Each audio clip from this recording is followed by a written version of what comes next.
नमस्कार, बहुत बहुत स्वागत है आपका ब्रेकिंग विद एजेंडा में। मैं आपके साथ पूजा राठौर शर्मा। 2023 का मॉनसून सत्र शुरू हो चुका है।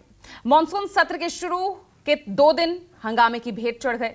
दोनों सदनों में हंगामे की वजह बना मणिपुर हिंसा मामला, या ये कहें मणिपुर में वायरल हुआ ये वीडियो। मणिपुर हिंसा को लेकर विपक्ष केंद्र सरकार का जबरदस्त घेराव करता नजर आया और 4 मई के इस वायरल वीडियो ने विपक्ष को मोदी सरकार को घेरने के लिए एक बहुत बड़ा मुद्दा दे दिया। आपको याद होगा, मणिपुर के इस वायरल वीडियो में 2 महिलाओं को निर्वस्त्र घुमाया गया था। देश को शर्मसार करने वाले इस वीडियो पर मोदी सरकार भी आरोपियों पर सख्त कार्रवाई करती नजर आ रही है, लेकिन विपक्ष दोनों सदनों में केंद्र सरकार पर देश में महिला सुरक्षा को लेकर तमाम सवाल दागती नजर आ रही है। जहां एक और केंद्र सरकार का कहना है कि मणिपुर मुद्दे पर वो चर्चा के लिए तैयार हैं, लेकिन विपक्ष चर्चा से भाग रहा है।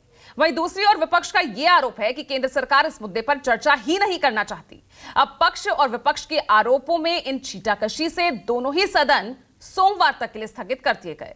वहीं कल विपक्ष को बीजेपी की सांसद लॉकेट चटर्जी ने हमला बोलने का एक और मौका दे दिया।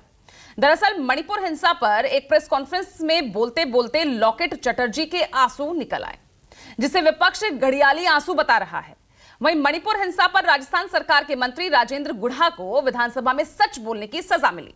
दरअसल मणिपुर हिंसा पर राजेंद्र गुढ़ा ने अपनी ही सरकार पर सवाल उठा दिए, जिसके बाद उन्हें मंत्री पद से ही बर्खास्त कर दिया गया। आज यही चर्चा है और इस बीच क्या बयानबाजी इस वक्त देखने को मिल रही है, उस पर नजर डालिए। हमारे प्रधानमंत्री जी ने 77 दिन के लिए कोई बयान ही नहीं दिया इस पे। वहां पे एक्शन लेना छोड़िए, एक लफ्ज नहीं कहा। कल मजबूरी में, क्योंकि एक इतना भयावह वीडियो वायरल हुआ कि वो फिर चुप नहीं रह पाए, तो मजबूरी में कल एक बयान दिया उन्होंने, एक वाक्य बोला और उस वाक्य में भी राजनीति घोल दी। राजस्थान की कांग्रेस पार्टी के एक मंत्री ने आज सदन के अंदर एक सच्चाई बयां करी। उन्होंने कहा कि प्रदेश की सरकार को दूसरे प्रदेशों की तरफ न देखकर अपने गरेबा में झांकना चाहिए, क्योंकि राजस्थान के अंदर हर रोज 17 बहन बेटियों के साथ दुष्कर्म होता है और यह अपने आप में रिकॉर्ड है। पिछले 3 साल से राजस्थान पूरे देश के अंदर महिला दुष्कर्म के अंदर नंबर 1 स्थान पर है। एक के बाद एक घटना घट रही है, लेकिन पश्चिम बंगाल का मुख्यमंत्री महिला होके भी चुप है। आप लोग बोलिए, हम लोग कहां जाएंगे? हम लोग भी महिला है, हम लोग भी चाहते हैं कि हमारा बेटियों लोग को बचा ले।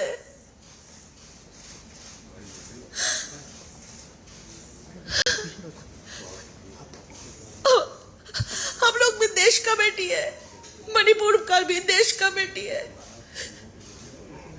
पश्चिम बंगाल बाहर नहीं है, पश्चिम बंगाल देश में ही है। जानना चाहिए, सच्चाई है कि हम महिलाओं की सुरक्षा में असफल हो गए और ये राजस्थान में जिस तरीके से अत्याचार बढ़े हैं महिलाओं के ऊपर, मणिपुर के बजाय हमें अपने गिरेबान में झांकना चाहिए।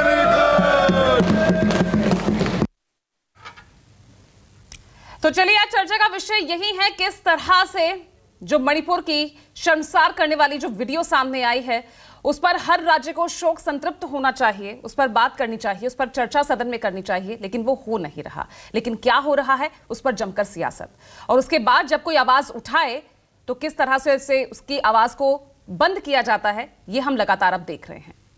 मेरे साथ मेरे सहयोगी जुड़ेंगे, केजे श्रीवास्तव राजस्थान से, प्रभाकर मिश्रा। जब से ये मुद्दा आया है लगातार हम इस पर चर्चा कर रहे हैं। प्रभाकर हमारे साथ लगातार बने हुए हैं और 2 खास मेहमान आप देख रहे हैं हमारे साथ। अनुजा कपूर जी हैं बीजेपी से, ऋतु चौधरी भी हमारे साथ जुड़ गई हैं कांग्रेस से। कुछ ही देर में मेरे वरिष्ठ सहयोगी जो लगातार हर मामले पर विश्लेषण करते हैं और जिस तरह से इस मामले को लेकर सियासत हो रही है उसको लेकर भी विश्लेषण करेंगे, राजीव रंजन। और कुछ खास मेहमान और जुड़ेंगे, उनका तारुफ मैं आपसे कराऊंगी। लेकिन केजे श्रीवास्तव, मतलब राजस्थान सरकार को अगर किसी ने सलाह दी कि भाई अपने गिरेबान में झांको, किसी ने उनको आईना दिखाने की कोशिश की, तो वो सलाह बर्दाश्त नहीं हुई। हालांकि सवाल तो उनके खुद के मंत्री ने ही उठा दिया और तुरंत प्रभाव से बर्खास्त कर दिया, तुरंत प्रभाव से। कोई नोटिस नहीं, कोई चर्चा नहीं, कोई बातचीत नहीं।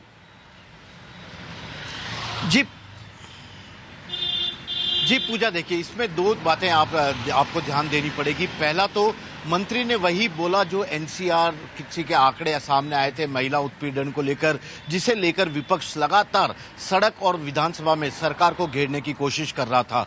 कल कांग्रेस ने एक पार्टी लाइन तैयार किया है। उस लाइन के अनुसार जब कांग्रेस के विधायक बीटीपी के विधायकों के साथ विधानसभा के वेल में आ गए, देखो सत्तारूढ़ पार्टी है और कांग्रेस के सत्तारूढ़ पार्टी के विधायक वेल में आ गए और मणिपुर के मुद्दे पर बीजेपी के सभी विधायकों की चुप्पी को लेकर सवाल उठाने लगे। तब इस सवाल के बीच में अचानक कांग्रेस का जब विधायक वेल में हंगामा कर रहे थे, आवाज उठा रहे थे, बीजेपी से जवाब की मांग कर रहे थे, तब मंत्री राजेंद्र गुड़ा उठे, सैनिक कल्याण राज्य मंत्री हैं, और उन्होंने यह कहा कि राजस्थान में महिला उत्पीड़न की संख्या ज्यादा है, रेप सबसे ज्यादा होता है, ये आंकड़े भी बताते हैं। ऐसे में हमें अपनी गिरेबान में झांकना चाहिए। उन्होंने हकीकत बताने की कोशिश की थी और होना यह चाहिए था कि सरकार कहती हाँ हम इस तरह की कार्रवाई कर रहे हैं, लेकिन मणिपुर में जिस तरह से घटना हो रही है उस पर केंद्र की चुप्पी भी सही नहीं है, यह कह के मामले को टाला जा सकता था। लेकिन प्रतिपक्ष के नेता यानी कि नेता प्रतिपक्ष राजेंद्र राठौड़ ने एक बयान दे दिया और उसी बयान के बाद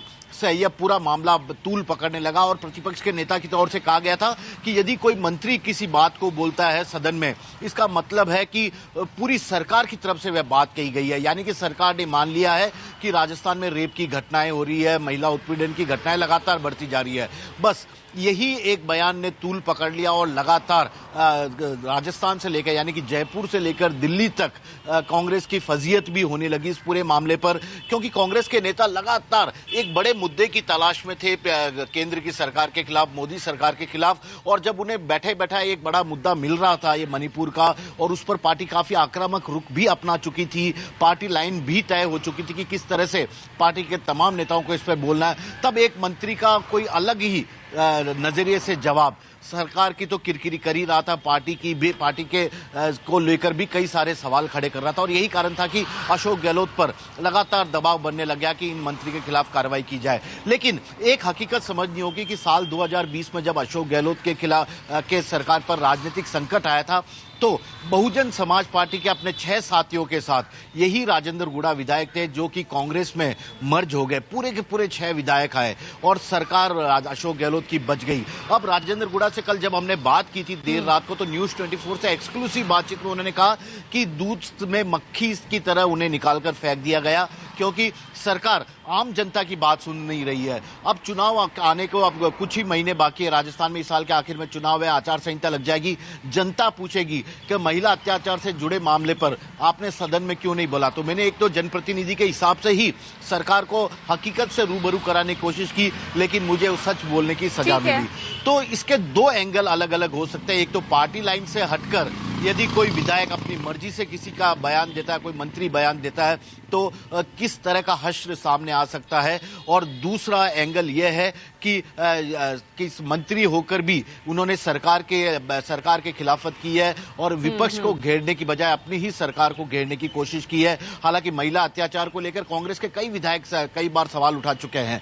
2 दिन पहले कांग्रेस की विधायक दिव्या मदेरणा ने भी कहा कि महिला होने के बाद, वे विधायक होने के बाद भी वे खुद सुरक्षित नहीं है। तो इस तरह की तमाम बातें आ रही है। एक बात साफ हो गई है इस पूरी घटना के बाद, मंत्री की बर्खास्तगी के बाद, कि राजस्थान में इस बार कानून व्यवस्था, महिला अत्याचार का मुद्दा जोरदार चुनावी मुद्दे के रूप में सामने आएगा और बीजेपी इसे पूरी तरह भुनाने की कोशिश करेगी। लेकिन सवाल तो यही है जो आप भी उठा रही हैं कि आखिरकार महिला के मुद्दे को लेकर केवल राजनीति ही क्यों होती है, असली जमीनी स्तर पर कार्रवाई क्यों नजर नहीं आती है, दोषियों के खिलाफ क्यों इस तरह की घटनाओं में कमी नहीं आती है, और क्यों इस तरह की घटना करने वालों के तमाम वो सवाल हैं। आज दोपहर 12 बजे प्रेस कॉन्फ्रेंस भी करने वाले हैं अशोक गहलोत, देखते हैं क्या सफाई वो देते नजर आएंगे।